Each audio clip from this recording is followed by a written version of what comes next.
I'm Ellie from Team Huddle. Happy Labor Day. It's the 1st of May of 2020. Although I know we are going through such testing times, and I would like to take this time to give a special thanks to every single liner out there who are battling through this pandemic for us, day in, day out, and a special pat to all of us as well who are staying at home, staying safe, trying to contribute significantly to this battle as well.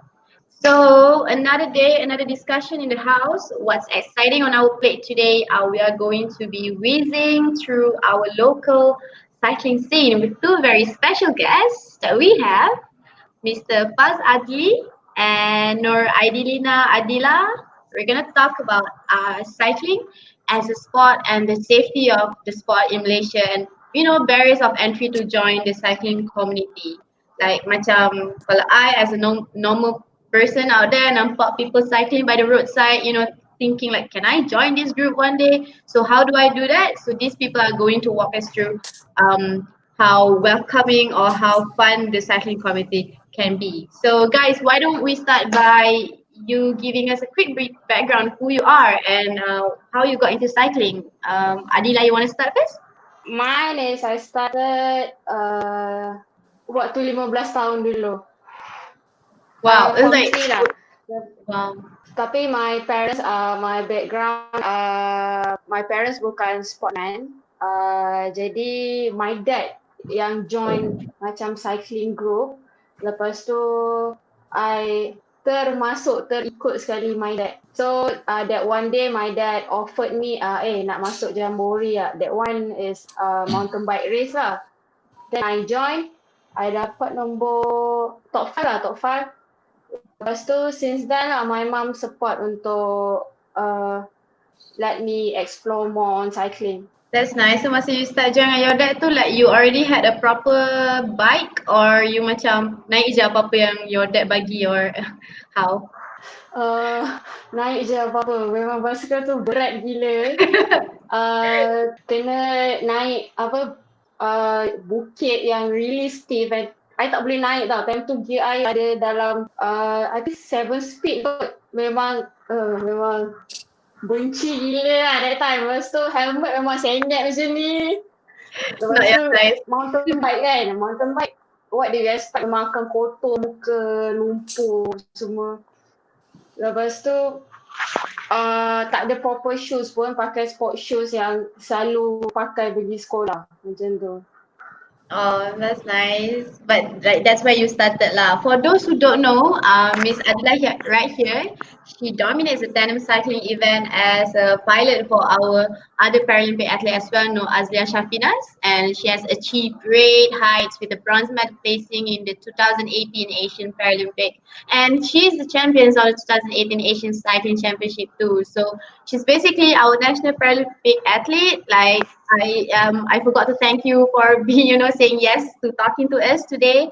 Willing to jump on a sharing session because I totally understand cycling is not really, it's getting there, not as, as like much any other sports yang, people talk about it every day. So it's such a nice opportunity to talk to you guys today as well. And we have another guest on board, Mr. Faz Adli. He's Malaysia's and Asia's rep for the international fixed gear cycling scene, becoming the first Asian ever to qualify for the Red Hook Creek finals. So those who are wondering what this is, he's going to talk about it later. And he's also more than just a cyclist, being the owner and founder of a bike retail store, Plan AKL, as well as a project lead for Cycling Selangor as well. So Mr. Paz, you want to go on? Hello. Hello. Hello. How are you guys doing? Harap semua sihat kat rumah. Like you want to tell us like how you punya stories, how you got into the cycling, like your dad invited you to or you tried it on your own? Oh no, mine is totally different. To be honest, my dad was against the idea. So I started cycling actually relatively new. When I was in uni, I've been in sports since I was 7 years old. I was in track and field, presenting the state. But bila dah masuk uni, there's no such thing kan untuk track and field punya sport. Then back then I was in UiTM, Lendu in Melaka, and we are not allowed to drive out any vehicle. And I was staying outside, kena duduk kat luar sewa. And then agak penat lah nak berjalan kaki tiap hari. And then a friend of mine introduced me to cycling. And then I cycle pretty much every day to my class. And then I entered apa kira street race in Melaka juga, and then I won. And then I got hooked up lah from there. That's nice. Like one thing about UiTM, because I was from UiTM too. What's new about this parking issue kat UiTM? I rasa Yeah. UiTM any Betul. branch all over Malaysia we have parking issues. But how long did it Yeah. take from your house nak pergi UiTM? To the Kalau class? kalau jalan kaki probably about 15 minutes, but if I ride my bike maybe less than 5. So Oh, okay. yeah. So more So, convenient okay. lah, because I can just park my bike right next to my class. So tak ada issue lah, very convenient. If I were to do that dekat UiTM Shah Alam, confirm like my calf are super strong sebab UiTM Shah Alam is like hilly, up and down. It's Betul. totally different. Okay, like so Yeah. we're gonna cover today we Faz and Adilla is going to talk to us how they find the whole cycling community in Malaysia has been so far. Has it been thriving? Has it been gaining a lot more popularity nowadays, or people are still curious about it and they never really spend time to actually try the sport itself? So let's talk about it. Like for example, right? Ever since we were kids during our school sports day, we were only familiar with track and field events. So running was probably everyone's first official sports. I mean, you don't see kids bringing their bikes and pergi sehari sukan and there's a cycling race. There's always a running event instead, right? But we pick bikes only for leisure to main-main basikal depan rumah on weekends. Tapi nowadays is a whole different situation. Actually, every now and then you can see people cycling, whether on their own or in a big group by the roadside. So does it make you happy, Adila, as a professional cyclist, seeing more people out there picking up these sports more seriously? Oh yeah, mestilah. Lepas tu, one thing about berbasikal ni, dia sesuai dengan semua lapisan umur. Lagi satu, kita tak payah macam nak cari kita boleh start dekat mana-mana, macam dekat taman, kita boleh ajak family kita berkayuh. Lepas tu, banyak club kan sekarang kita boleh join. So dari situ, social and cycling tu bergerak seiring sebab kita jumpa orang baru, kita dapat gain experience, kita dapat gain knowledge. Lagi-lagi orang yang handle club cycling tu sendiri mesti orang yang berpengalaman, betul tak? That's true. Yes, yes. So kalau professional cyclists pun, they always come. Sometimes you guys jadi a professional cyclist yourself when you started meeting new people, right? Bila you pergi cycling and you jumpa all these people, and that's where you guys, oh, actually I can try out this competition. There's another competition coming up. Is it like that for you, Faz? For me, more people taking up cycling is a happy thing lah. I'm really happy to see this kind of growth. Because let's say 5 years ago tak ramai pun orang kayu kat luar, but now even kalau I balik kampung, I balik Perak, I can see people riding proper road. And then if you're familiar with cycling apps, it's called Strava. So even kat my kampung ataupun rumah I pun dah ada banyak segmen dah.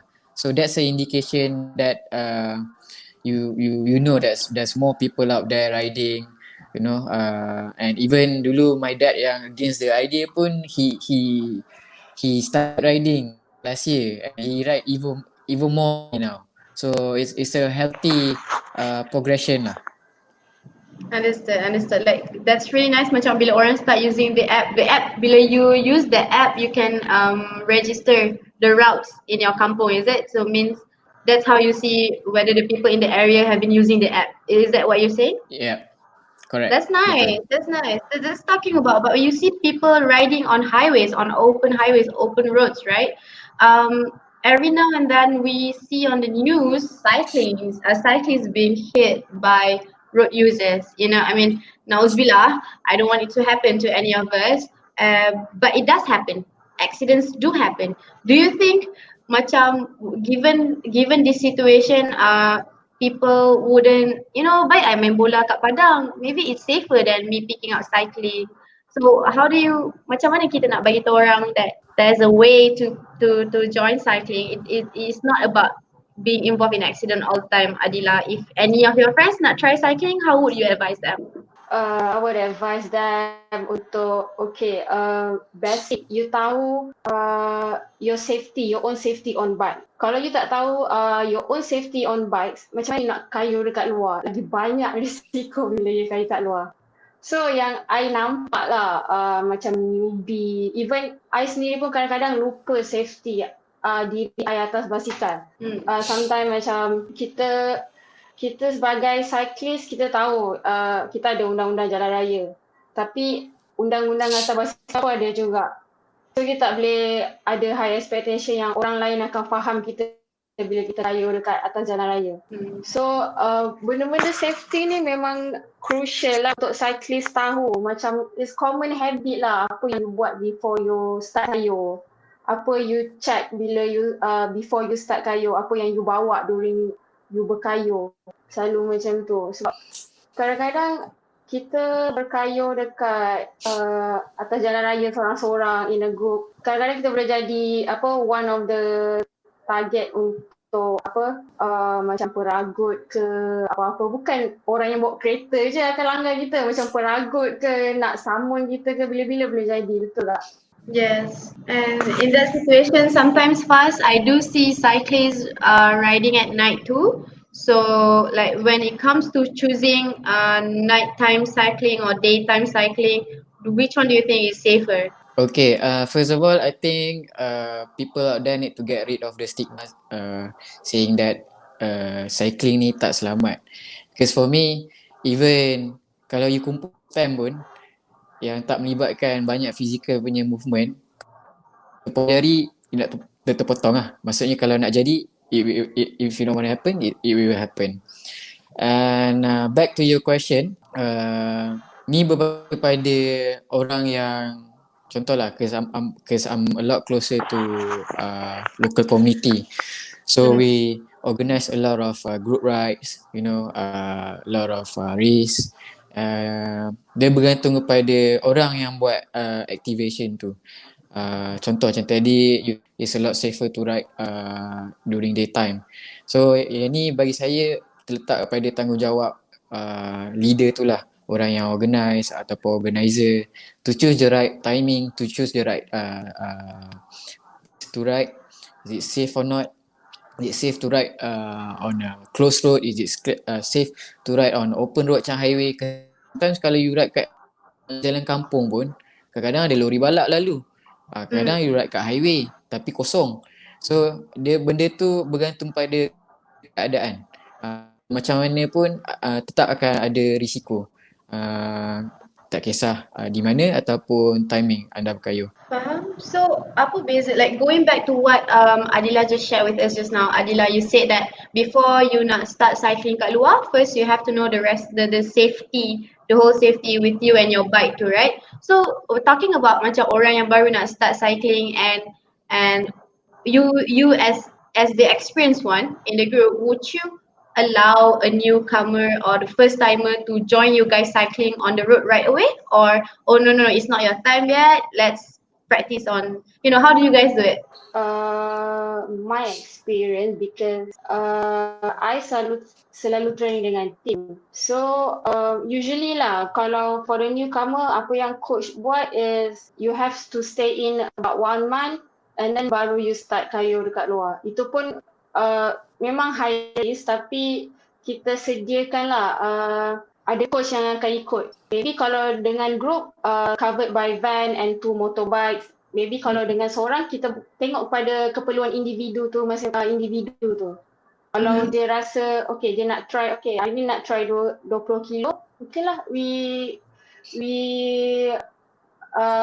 buat another group untuk dia saja, and coach akan handle. Understood. So dia tak kacau yang group besar. Faham.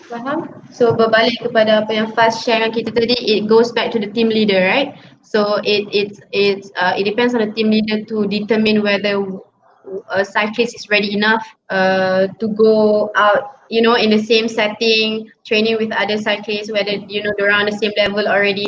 Tapi like I just want to know what's the difference between besides that satu night cycling during night time is gelap, you cycle malam. Maksud I apa thrill apa yang berbeza? What's the difference it give you cycling during daytime and cycling during night time? Satu, of course, visibility lah, because there's more lighting during daytime. And then even though you have light at night, because okay, you see that kalau kadang-kadang kereta walaupun besar ada lampu brake semua pun kita tak perasan. Ini kan pula basikal yang kecil and lampu cinonet kecil tu je kan. So is if you ask me personally, is dangerous lah kalau nak kayuh malam, especially seorang, sebab ada risiko macam Adilla kata tadi sekarang, dengan meningkatnya kadar jenayah, orang dah tahu sukan berbasikal ni adalah sukan yang orang kata mahal, and then boleh menjadi target yang senang pada ataupun potensi agak tinggi lah untuk kalau kena ragut ke apa. Kalau you kayu seorang, I know few people yang kena ragut, basikal semua kena ambil, just kena tinggal seluar je, handphone semua kena sawuk. So it's very dangerous lah. So I wouldn't recommend for you guys to ride outdoor at night and solo. At least ada berteman, sekurang-kurangnya selamat sikit. Understood. I thought, the very reason why I asked that question is because I was curious, some people macam they choose to go out riding at during night time because maybe they were prepping for a certain tournament yang malam je ke, macam kalau lari kan kita ada lari running event malam je. So maybe they want to practice their visibility. Ada ke? Is it sometimes, does it apply that way, or on all cycling events memang tournament or leagues events are meant only for daytime? As far as I know, most of cycling event in Malaysia is during daytime because of few factor lah. One of the thing, because organizer will pay more if they want to organize at night, because it will involve a lot of more infra things like lighting, like audio stuff like that. It will be different. And then back to your question, selain daripada professional cycling, even at the pro level, high level macam Adilla tengah lumba, walaupun dia berlumba pada waktu malam tapi dalam keadaan yang remote. So contoh macam dalam track, so ada lighting, so tak ada beza lah dengan daytime. Faham. That's indoor lah kan, we're not talking about outdoor, right? Understood. Yeah. Okay, but then, there's quite a rising number of social cycling clubs nowadays, and we talk about, we're trying to center this conversation around people who want to join cycling.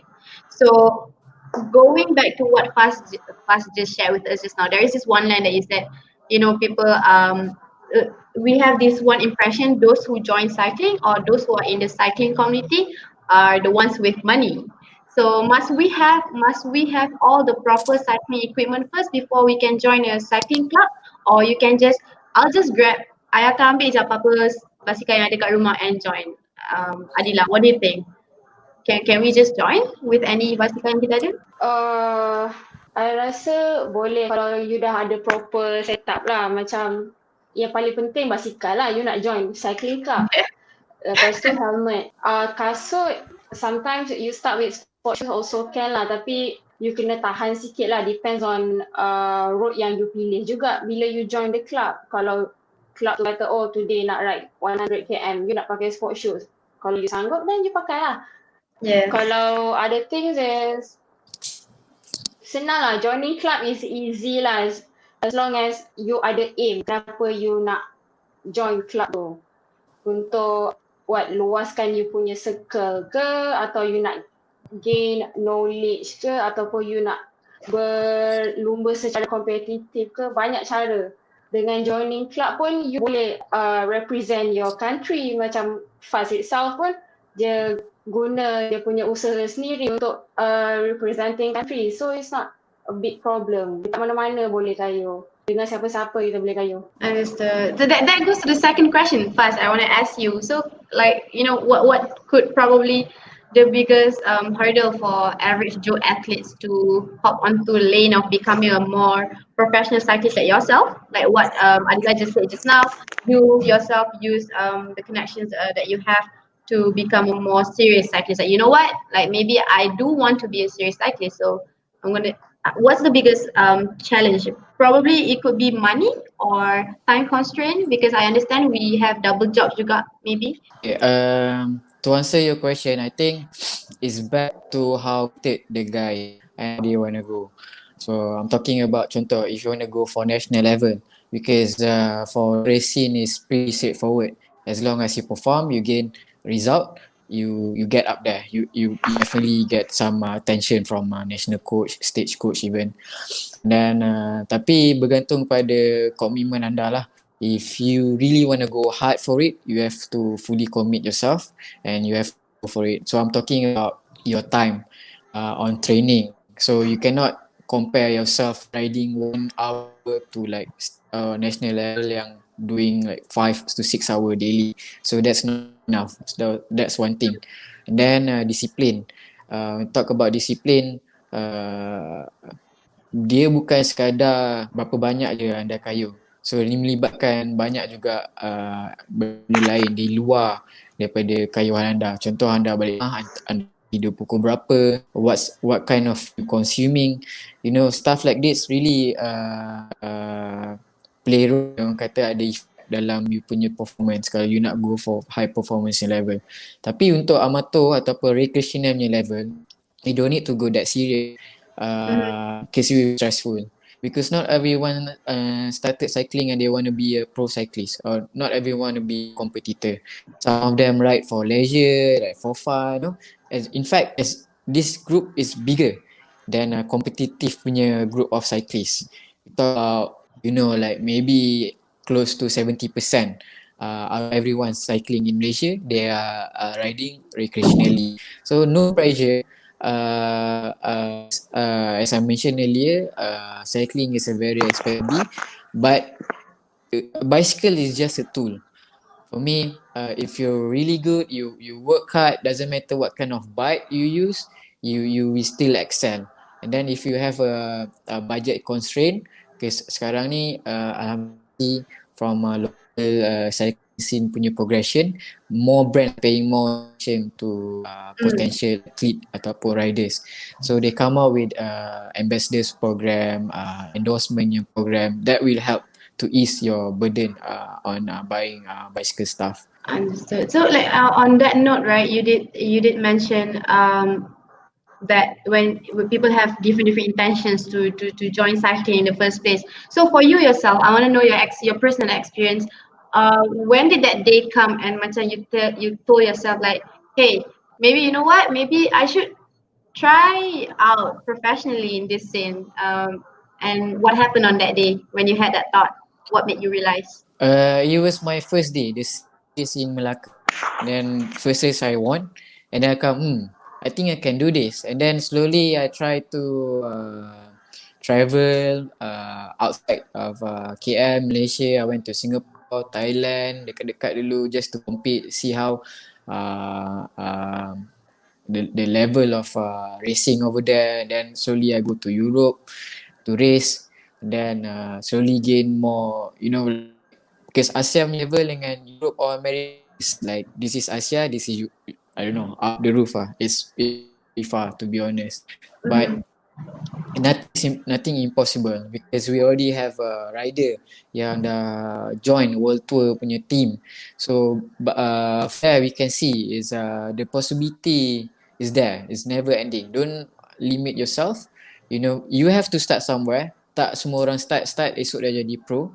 Then you need to be patient, you need to work hard and then try to achieve what you want to achieve lah. And for you to be hooked up by Cinelli, do I pronounce it right? The team based in Italy, if I'm not mistaken, is Yeah. was it that you managed to go to that level because of you've been testing out yourself at all these regional punya competitions, for example in Singapore?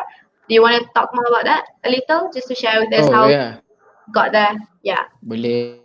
problem. Macam saya jelaskan sebenarnya tadi lah. I mean, you need to go out from your comfort zone. You don't know what kind of potential that you will land. So in my case, it happened that when I was racing, I did an illegal race in Singapore. So the owner of Cinelli, they are on vacation time tu kat Singapore. Both of them, they are husband and wife. Then they came down to watch the race, which I won. And then they say, hey, maybe you should join us. Time tu memang dah tahu dah macam okay, dia ni memang owner apa semua kan. So bila tanya macam oh memang kalau ikut hati memang terus cakap yes lah. Okay. Tapi I just try to keep it cool. Saya maybe I think about it. We have a chat tomorrow. So I try to like compose myself lah. Tak nampak macam Excited. terkinja-kinja sangat too excited lah.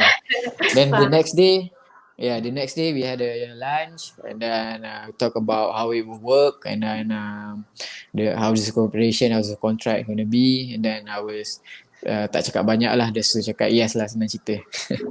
Understood. Wow. For you Adila, like when did you realize macam I know you join first your dad ajak you macam okay jom lah masuk jamboree, see whether you like it or not. So macam when is the day macam you macam oh maybe I'm quite good at this, maybe I should go try out more.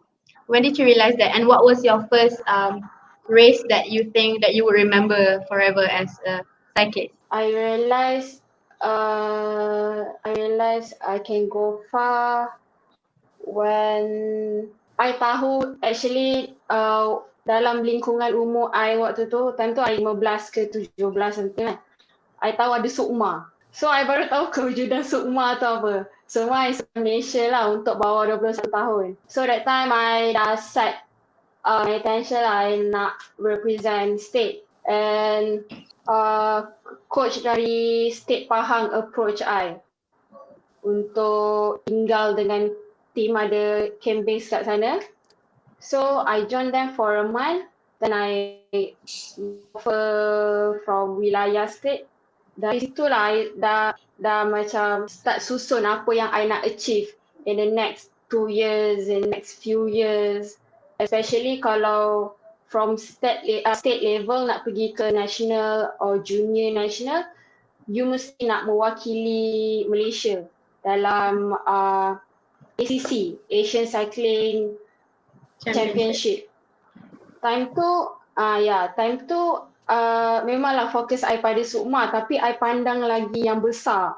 Sebab I ni macam maybe time tu macam dah excited sangat, muda kan, ego tu tinggi lah.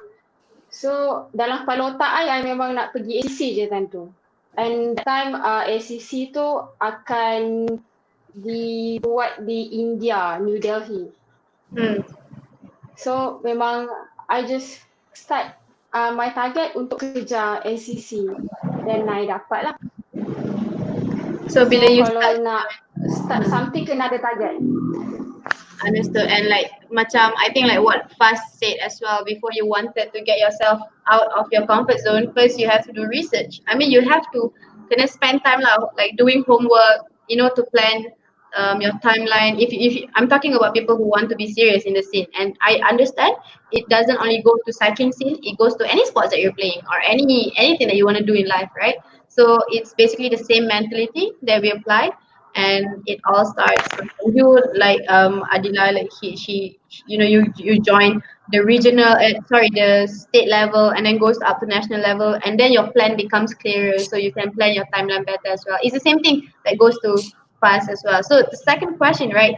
This is a little controversial as well. So when we mention how Fast, you mentioned yourself that cycling is an expensive hobby, and then that gives the impression of how macam Adila shared with us as well, how we are always the easy targets on the road when people know that we have expensive bikes and like very fragile to all these prago and all.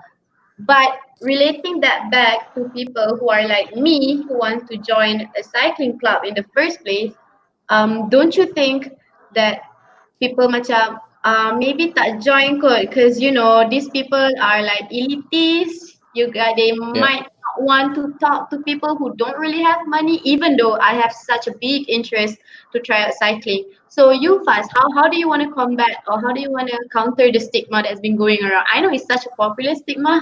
I'm not gonna deny it, but you know, kita as a cyclist, I'm pretty sure you guys would always want to see more and more people joining the community. So how do you go around on? Okay, for me as a shop owner, we experience or counter this kind of issue. So first of all, I would advise for those who just pick up cycling, not to be shy, because yeah, of course, dia akan rasa macam alamak segan lah, orang dah pro dah lama kayu basikal mahal, aku baru nak start sini.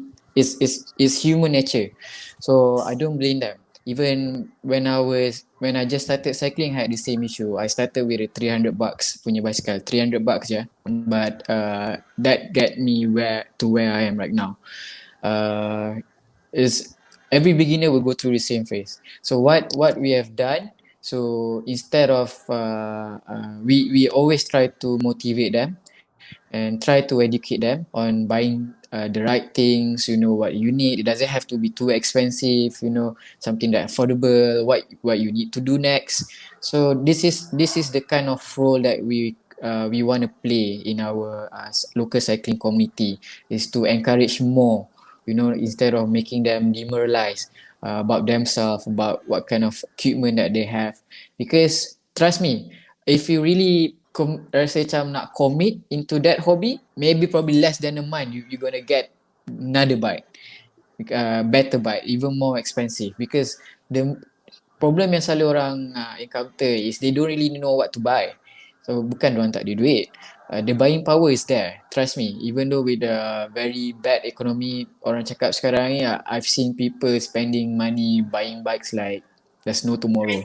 Because yeah, because the interest is there, you know. You when you really passionate, you really want it, you find a way. Because sekarang pun dah banyak ada bank loan yang specifically untuk beli basikal, you know, with zero interest, yang memudahkan lagi anda untuk memiliki basikal yang lebih bagus. So that yes, there's a few people or group that have that mentality, saying that okay, you cannot sit with us kind of mentality. But I've seen more people encouraging others instead of making them demoralized. So it's a good progress lah. I'm happy to see this because I'm heavily involved with community punya movement. So alhamdulillah, because we as Asian punya culture kan, we are more welcoming, we are more friendly. When I was in New York, even kalau you pakai blazer pun masuk kedai, orang macam pandang you atas bawah, tak layan pun. So it's a different culture here in Malaysia. So that's one of the things that I really love about us Malaysian. Understood. So what about you, Adila? Like, how's the involvement of women cyclists in the scene? Like, do you rasa macam banyak tak girls yang interested nak join cycling, or I'm talking about yang baru first time nak try. Okay, like even the professional cyclists, where did they come from? Did they get the same exposure as you, that your dad happened to be cycling? What about your friends? Tak semua dapat same exposure macam for women and girls yang nak start cycling. I tengok macam kawan I exposure lain. Macam I have younger sister yang also juga involved in cycling.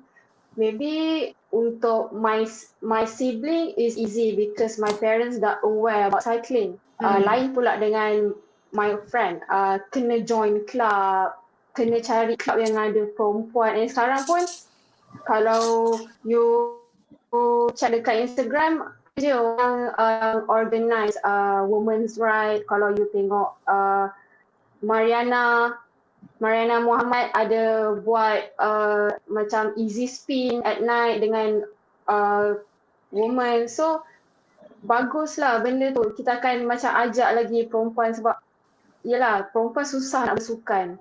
Nak suruh lari pun susah. Betul. So, kalau basikal tu pendekatan yang lebih better, dan kita cycling lah. That's true. I mean, I cannot disagree with you. Tapi basically girls sebenarnya like to be honest, one of the reasons why girls susah nak start main sukan is because most sports are dominated by men. So benda malu tu memang ada kat situ. And then it's really nice to see when we have professional cyclists like you guys to start the initiative. Like okay, like let's tackle this. Like we need more. We want to see more women joining cycling. Then you guys start initiating this movement. Like hey, come speed with us. So the girls are gonna be more comfortable, right, to start cycling when there's a group of women around. It happens with running community. It happens with any other sports as well. Faz, there's a question for you. How do I join the Plan A cycling club? Is Plan A a cycling club or is it the bike retail store that you founded? You want to talk more about that? Pretty much both. Because we have a physical store in Bukit Jelutong, so uh, the shop location is actually a cycling hub in Klang Valley. So you just come, drop by, say hi. You know, we are friendly people. Don't be afraid. Don't be shy. Usually we do a group ride on Sunday. Every Sunday at 7:30 a.m. It's open for all kind of ability because the hard ride usually on Saturday. So the easier one is on Sunday. So start from there. Get familiar with riding in a group because there's a lot of skill that you need to learn on how to changing gear, on how to draft behind people, you know, the hand signal, stuff like that. Where we are more than happy to share, you know. So yeah, come over. You know, you just can Google Plan A Bukit Jelutong, and I hope to see you guys there. I hope that answers the question, Meng. It's a Meng who asked the question. Another thing, like it's now the lockdown is happening, and I understand. I'm not talking about those people yang macam they have to work out because they have to feel good about themselves, you know, keeping themselves fit.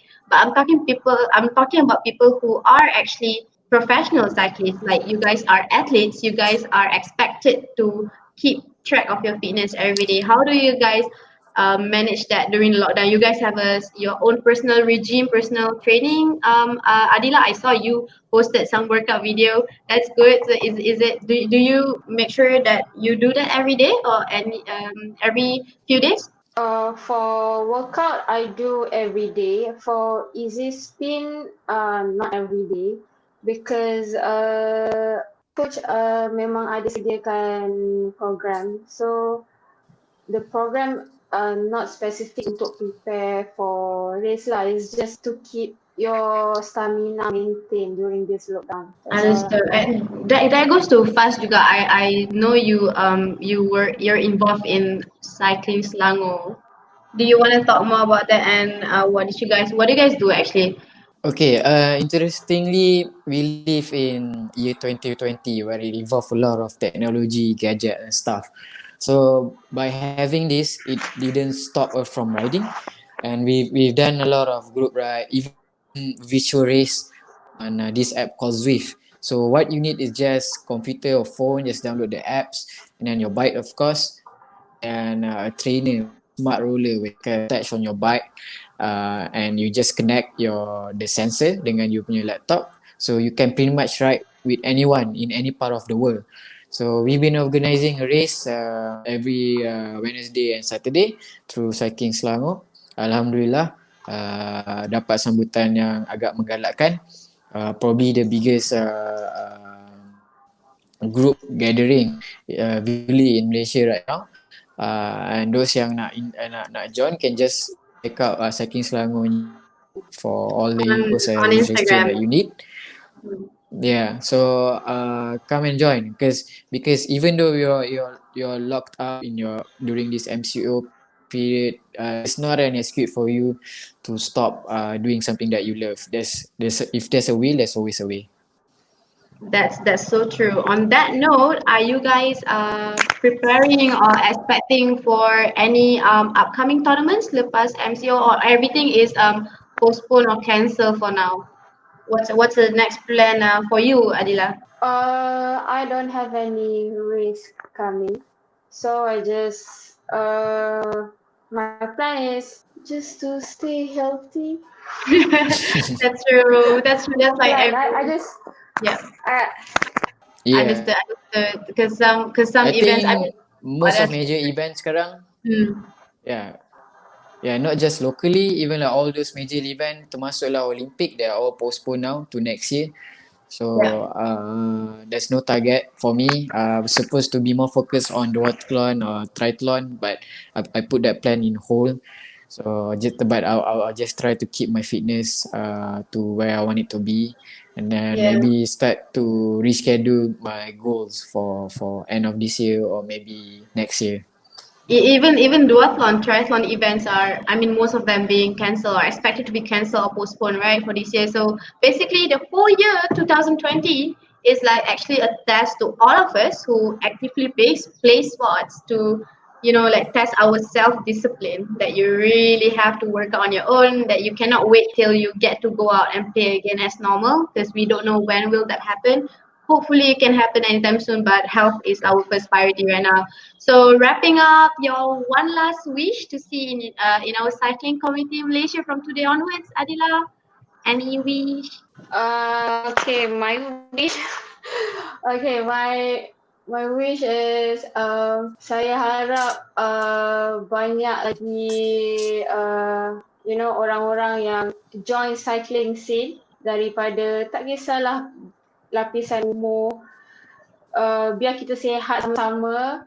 Lepas tu, especially for the youngster, jangan takut nak join cycling. Kalau you rasa masuk sekolah sukan tu baru boleh jadi cyclist, no. You can be professional cyclist anywhere. Just you kena tahu you punya aim. And another thing is stop bike races.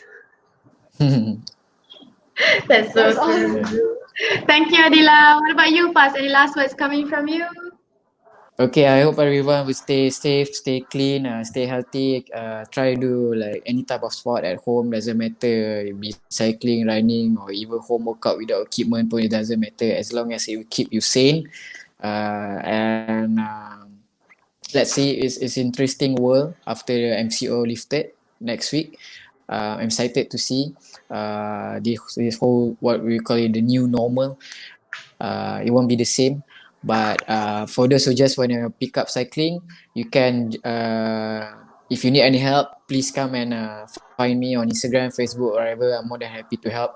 Don't be shy, don't be scared, and I hope to see you guys on the road soon. Okay, thank you. So those are the last words coming from our two guests. I thank you two again for willingly to talk to Huddle, because we want to make this a sharing session with people who are not familiar with cycling community. So we really want to expose every single kind of sports in Malaysia, and cycling is actually our first as well, because before this we focus our talk more on what's happening during lockdown, like runners running out there on the roadside and getting arrested by police. And our second topic, we focus on our mental health, like how do you manage mental health going through this lockdown. And now this is our first initiative reaching out to different sports. So as we go by next week, we're probably going to talk about triathlon. So I'm going to be reaching out to triathlon athletes from the community, and like it's a we want everyone like who don't really hear about these sports to have at least a brief idea. So for example, macam today we talk about cycling, right? At least I know more better terms of cycling. What are the things that it takes for a newbie or newcomer or first timer yang nak try cycling? Where do they go? And for people who want to try out professionally, they go this way. People who just want to try out for leisure, they go to this way. Thank you so much for coming on board. I speak to you guys soon. And for the audience right there who want to reach out to them, we tag their Insta handle and Facebook handles as well on the post, so you guys can reach out to them personally if you guys have any other questions. And don't forget, this video is gonna go up on YouTube, so you guys can subscribe Huddle, and talk to you guys again soon. Thank you, Paz. Thank you, Adila. Stay Alright. safe and selamat Okay. berbuka Bye. puasa. Bye bye.